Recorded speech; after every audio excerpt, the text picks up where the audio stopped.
Okay, we are now joined by the 2020 NASCAR Cup Series champion, Chase Elliott. We'll go right to questions for Chase. We have mics on either side of the room. We'll start here in the middle with Lee and then go to Bob. Lee Spencer, Sirius XM NASCAR Radio and CatchFence.com. Just talk about running double duty, not in the same extent as Larson, but Xfinity and Cups, and how helpful it is, or are you just doing it for the, for the fun of it? Yeah, I mean, basically, it was pretty simple. It was just, Chad came to us over the winter last year and said they were going to likely be keeping the 17 Xfinity car going for another handful of races this year, and we're probably going to start incorporating some more ovals into that. So that was appealing to me, and they just, kind of sent out, hey, what races, these are the races we're thinking. What, do you guys have interest in? And then if any of our interested races, clash, then we would, figure out how to sort them out. We were all pretty laid back about it, and it wasn't a huge thing. So just the way it worked out, yeah, Charlotte, fit my schedule and fit their schedule, and I wanted to get some more, laps here, and I felt like that it would be a good weekend to do that, and it was on the calendar, so it worked out really good. So excited about it. And Greg Ives, putting him in a position where he can build that team, but also mentor people who come in different areas of the team and try to get them Cup ready for Hendrick. How important is it to have somebody like Greg in that role? No, I think it's extremely important, and I think, you touched on it, but that's the biggest piece of doing the 17 car in-house is it is challenging to make sure that our team members have the proper amount of reps at the racetrack during a practice environment. It goes by really quick, performing to the expectation and to the level that what a Cup crew chief expects of their guys.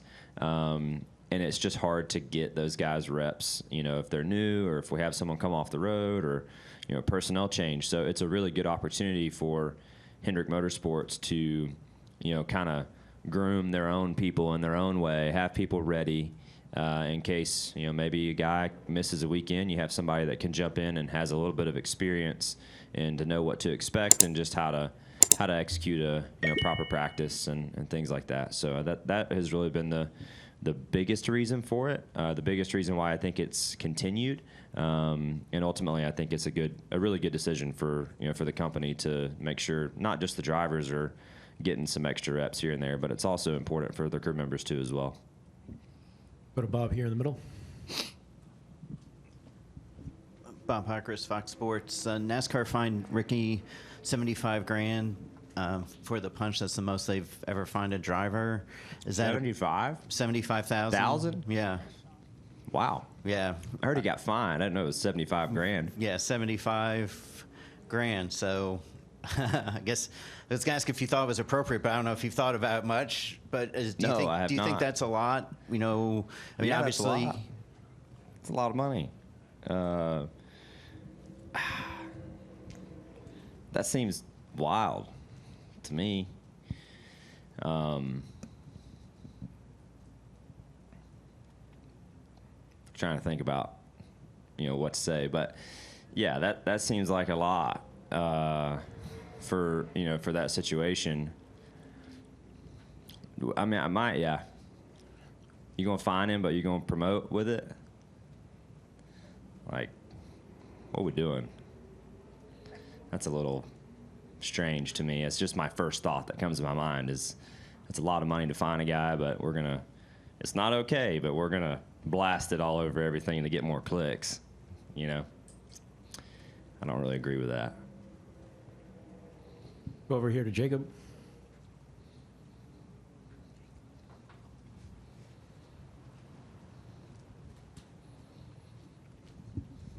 Jacob Zillman, Race Face Digital. Chase, kind of following up from what Lee started with, you haven't been able to do the much Xfinity racing over the last couple of years. What do you enjoy about being able to take a step back into the series? I feel like really that kind of launched your career up to the Cup level.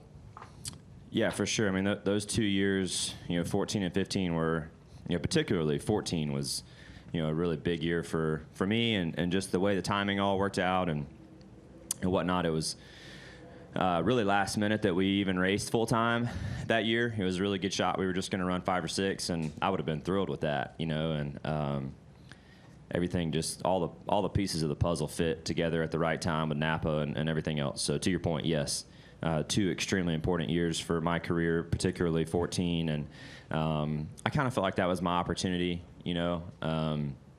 to either do something or not, and especially when it became a full-time season versus 5 or 6 races that we had talked about doing as well. Come up here to the front to Al. Yeah, Chase, Al Pierce with Auto Week. Denny Hamlin recently said he'd rather win a lot of races and no championships rather than a few races and championships. You've done both. You've won a lot of races. You've won championship. Which of those 2 elements of the sport do you are most proud of, the wins or the championship? That's a good question. I mean, I think it depends on where you're at in your life, honestly. Like when I get done racing and I look back, I'm going to be proud that we won a championship. I'm also proud of the wins for sure, but I think having a lot of wins means that you've had a lot of good days spread out through a long period of time.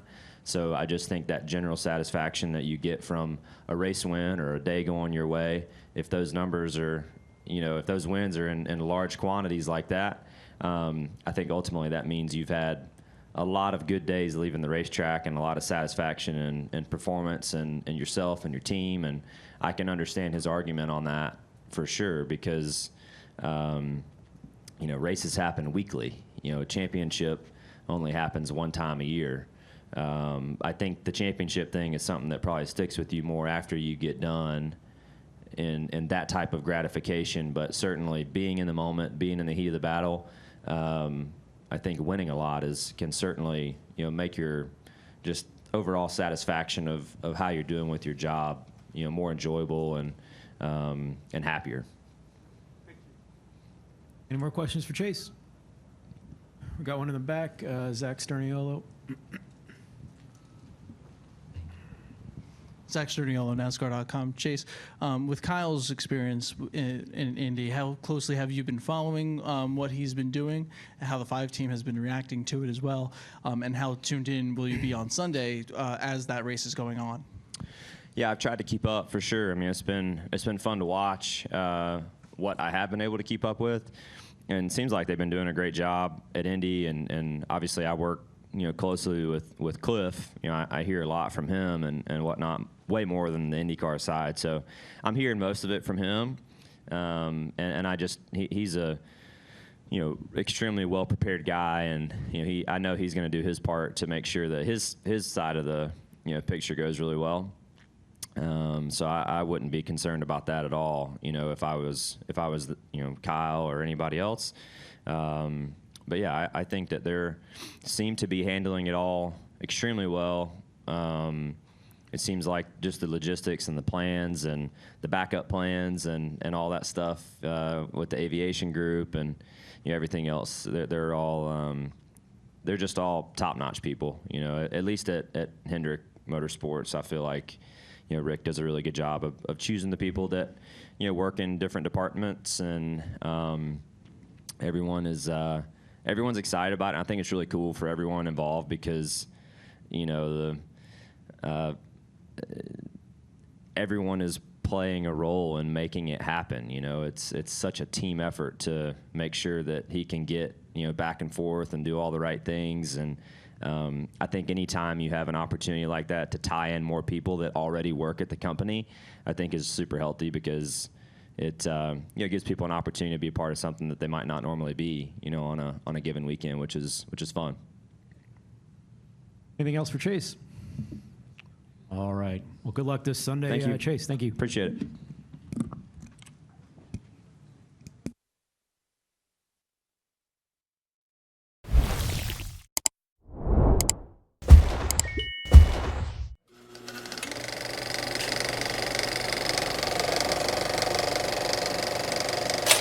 All right, there's the checkered flag. Great job, driver.